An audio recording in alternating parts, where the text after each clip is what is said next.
A CPAD convida a todos para a 24ª Conferência de Escola Dominical em Cuiabá, Mato Grosso. Plenárias, seminários e workshops de 15 a 18 de outubro no Grande Templo das Assembleias de Deus. Avenida Historiador Rubens Mendonça, sem número, com a presença de Cláudio Honor de Andrade, Alexandre Coelho, Elianai Cabral, César Moisés e tantos outros. Inscrições e informações no site editoracpad.com.br/eventos. 24ª Conferência de Escola Dominical em Cuiabá, uma realização CPAD.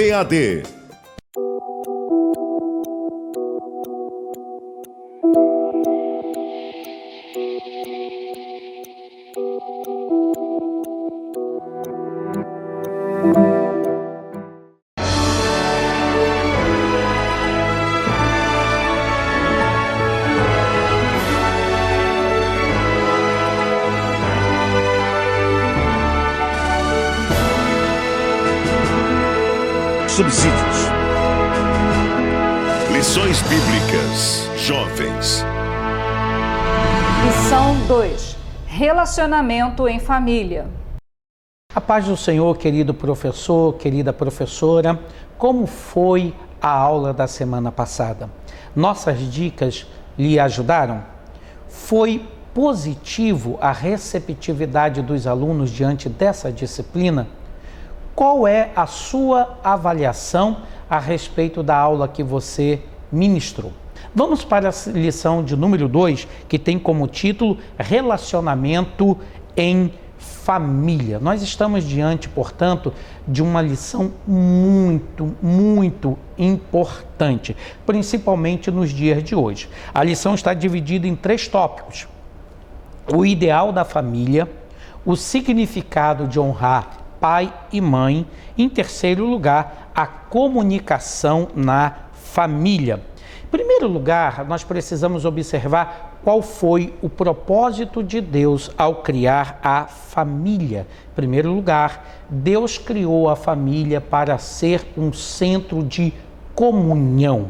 Esta comunhão, inicialmente entre homem e mulher, e depois entre os parentes, entre os filhos advindos dessa santa e sacra união. Nessa perspectiva, a família seria um núcleo irradiador das bênçãos divinas. Por meio da família, fluiriam as bênçãos de Deus para todo o mundo. Este é o propósito evangélico, esse é o propósito cristão da família. Algumas pessoas na sociedade moderna, principalmente dentro do conceito da história, ou ainda dentro do conceito da história da infância e da criança, sempre atribuem, algumas vezes, ou basicamente na maioria delas, a família como uma construção da sociedade, como uma construção social para ajudar a sociedade em determinado momento enfrentar determinadas crises, seja ela tanto relacionada dentro do contexto da saúde sanitário, como sendo também dentro do contexto do estabelecimento de uma sociedade. Seja qual for essas afirmações, e num dado momento é verdadeiro que algumas dessas posturas e afirmações estejam corretas, mas a perspectiva evangélica é que Deus criou a família. O próprio Lévi-Strauss afirmou categoricamente que o imperativo para a família nuclear surge a partir do mandamento de Gênesis, para que deixe o homem pai e mãe e se una à sua mulher. E a partir daí estava constituído a família. Portanto, a família foi criação divina, porque a solidão é um agravo à vida psicofísica do homem. E por mais esta razão, Deus não permitiria que o homem criado à sua imagem vivesse solitário, sozinho, sem alguém para compartilhar tudo quanto ele tinha e tudo quanto ele era. E a família, portanto, foi criada não apenas para que tivéssemos relacionamentos maduros e saudáveis uns com os outros, mas para que pudéssemos amadurecer nossa personalidade. Todavia, o livro de Gênesis apresenta o pecado como desagregador e desassociador da família. É muito fácil você ver no capítulo 3 de Gênesis como, a partir da queda, as desculpas de Adão em relação à sua mulher, não a defendendo, e esta mulher culpando também o outro personagem pela sua própria queda. E daí adveio o conceito de medo, adveio o conceito de ansiedade e adveio o conceito de desestruturação da família. No entanto, a Bíblia nos fala que, apesar da fragilidade e do pecado humano, a família pode, deve e também é abençoada pelo próprio Deus. É só você ver o Salmo 128, dos versos 1 ao 6, onde aparece uma descrição do lar feliz, uma descrição do lar ideal, uma descrição do lar daquele que teme e ama ao Senhor. E eu gostaria que você frisasse aos seus alunos e alunas que Deus tem uma bênção para cada um deles. Se eles cuidarem das coisas do Senhor enquanto são solteiros e solteiras, Deus cuidará da vida deles e da família quando eles estiverem casados. Esta é uma promessa que nós temos da parte da palavra de Deus. Mas dentro do relacionamento da família, nós sabemos que a família se amplia bastante. Ela é formada inicialmente, como falamos, pelo casal, pelos filhos que advêm dessa relação e também pelos parentes que vão sendo agregados a esse contexto familiar. Tanto os consanguíneos, isto é, aqueles parentes próximos de sangue, como também aqueles que são agregados à família, não pelo lar, não pelo aspecto do sangue, da consanguinidade, mas pelo aspecto dos relacionamentos de um homem e de uma mulher, que acaba obtendo nora, sogra, não é isso? Genro, cunhado, e esses, portanto, vão se agregando, primos, tias, de tal maneira que a família vai se ampliando, tanto do seu relacionamento consanguíneo, quanto também dentro do seu relacionamento externo. Nesse aspecto, portanto, há necessidade de relacionarmos-nos corretamente com a nossa família, tanto os que estão mais próximos consanguíneos, quanto também aqueles que não fazem parte da consanguinidade, mas estão agregados a este núcleo.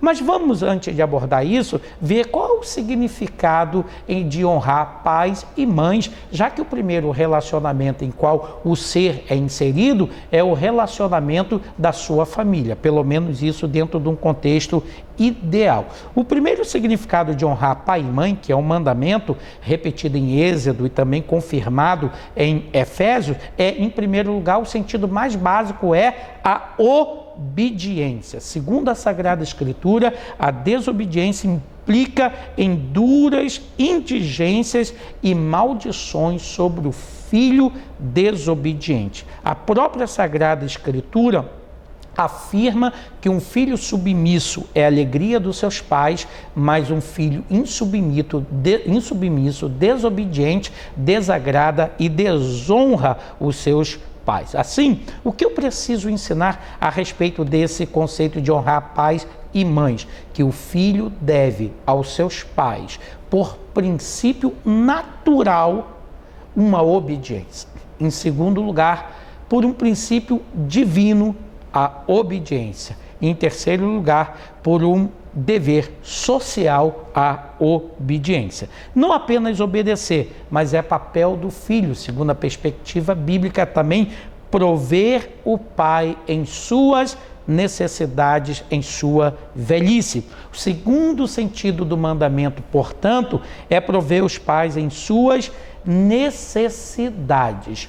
Qualquer teoria social que exima o filho de cuidar de sua família, ela não é digna de crédito. Que exima o filho de cuidar do seu pai ou da sua mãe, não é digna de crédito. O próprio Jesus Cristo, em Mateus, no capítulo 7, versículo 10 em diante, contestou a tradição dos anciãos que eximia o jovem filho do cuidado dos seus pais em sua velhice. Jesus Cristo contestou isso e orienta você a adquirir, caso você tenha dúvida, o comentário bíblico pentecostal da CPAD, e ir justamente no capítulo 7 de Mateus, a partir do versículo 10, onde o autor vai lhe dar alguns esclarecimentos do que estava ocorrendo na anulação desse mandamento feito pelas autoridades judaicas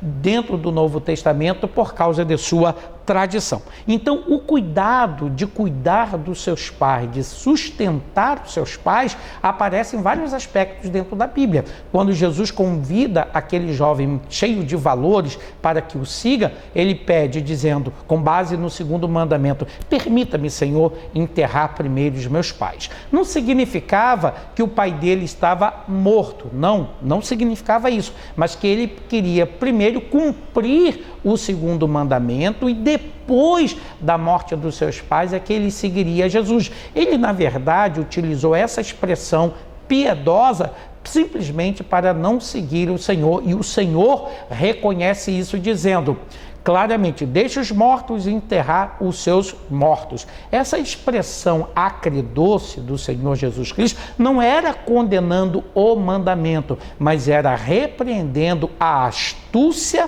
e a falsa piedade com a qual aquele jovem queria eximir-se e livrar-se do convite do Senhor Jesus Cristo para segui-lo. A mesma coisa fez também Acais, quando Isaías fez uma oferta para que ele, na verdade, não se unisse com a Síria. Isso está lá no capítulo 7 de Isaías. Isaías diz, peça ao Senhor o que quiser em cima do céu ou embaixo da terra, que o Senhor vai lhe dar um sinal para provar que está com você, e você não precisa se unir com as nações pagãs. E o que fez aquele iníquo rei? Jogou uma desculpa dizendo que não tentaria ao Senhor, fazendo citação ao livro de Deuteronômio. Então, essa falsa piedade de Acais foi justamente uma falsa piedade usada por este jovem rico, dando desculpa do mandamento para não seguir o Senhor, como Acais deu a desculpa que não tentaria o Senhor para não pedir um sinal da parte de Deus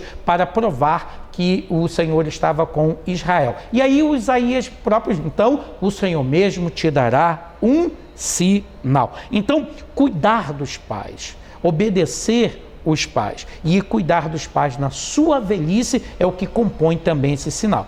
Por fim, ainda sobre esse mandamento, fala preservação moral dos pais. Veja como é amplo isso. Quando se fala de preservação moral dos pais, o Antigo como o Novo Testamento não admite, como também a ética e a moral não admite que um filho, portanto, externe a fraqueza ou as fraquezas dos seus pais. Veja o caso, por exemplo, da maldição sobre Canaã.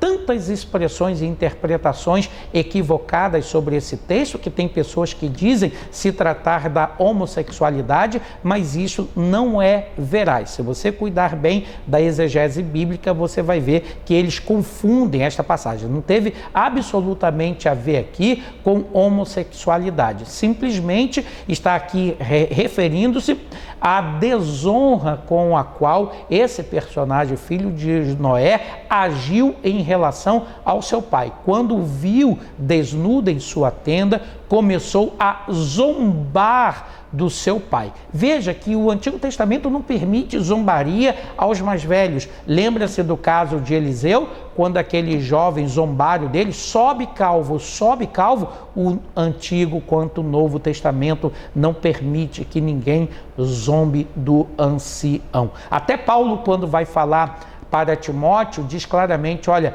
não corrija asperamente o ancião, porque o ancião deve ter respeito. E esse jovem aqui, na verdade, o filho de Noé, desrespeitou seu pai quando zombou dele. Jacém e Jafé tomaram uma outra atitude de reverência ao seu pai. E isso quer dizer, portanto, que o mandamento não inclui apenas obediência, não apenas inclui cuidado, não é isso? E provisão, mas o mandamento também inclui preservação moral. Isto é, o filho não deve divulgar as fraquezas dos seus pais, não deve divulgar de modo algum ou debochar da senilidade dos seus pais. Muito pelo contrário, encarar essa senilidade como uma honra.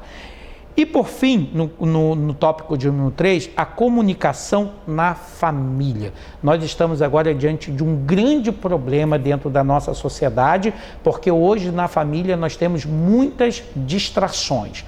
Temos enormes televisões dentro da sala, temos Wi-Fi dentro do ambiente doméstico e é muito próprio você ver cada pessoa da família com seu smartphone, ali na internet, dentro dos relacionamentos, dentro da mídia social, e quanto conversam com estranhos na rede, se fazem estranho à sua própria família. Então, a comunicação é uma arte. Mesmo quando você fica calado, o seu corpo fala por você. Você calado dentro do relacionamento já é uma forma de comunicação, só que você ainda não discerniu isso adequadamente. Então, o fato e o receio que algumas pessoas possuem em se comunicar na família, afirmamos aqui na lição, reside no fato de que o diálogo modifica, muda ou afeta os sujeitos da comunicação.